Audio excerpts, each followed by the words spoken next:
कहानी 14 भाग 5। Ruth Boaz के पास जाती है।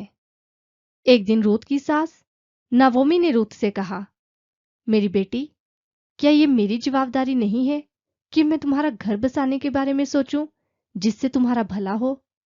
इसलिए अब तो मेरी बात सुनो। बोआज, जिनकी दासियों के साथ तुम काम कर रही थी, वो हमारा रिश्तेदार है। और देखो, आज शाम वो खलियान में जौ फटकेंगे। इसलिए जाओ और अच्छे से नहाकर तैयार हो जाओ, और आज खलियान में तुम सबसे अच्छे कपड़े पहनकर जाना। मगर इस बात का ध्यान रखना, जब तक बोआज अपना खाना न खत्म कर ले, तब तक तुम उन्हें अपने वहां होने का एहसास न होने देना। मगर तुम उस जगह को अच्छे से देख लेना जहां बोआज सोने के लिए जाते हैं। इसके बाद तुम भी वहां जाना और उनकी पैरों की चादर उठाकर तुम खुद भी वहां लेट जाना। इसके बाद तुम्हारा क्या करना सही है, वही तुम्हें बताएंगे। रूत ने कहा, ठीक है, आपने जैसा कहा है मैं वैसा ही करूंगी। इसके बाद रूत खेत में गई और उसने ठीक वैसा ही किया जैसा उसकी सास ने उसे करने के लिए कहा था। बोआज बहुत खुश था।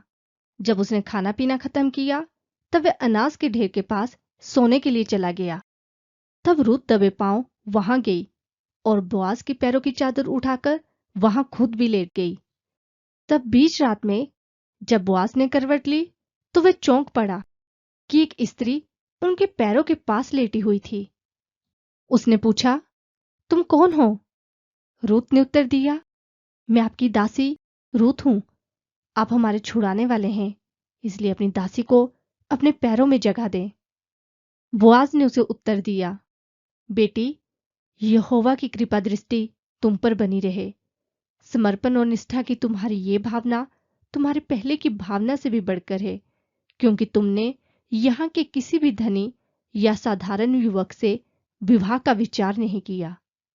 इसलिए बेटी, किसी भी बात की चिंता ना करो, क्योंकि तुम्हारी इच्छा के अनुसार मैं सब कुछ करूंगा।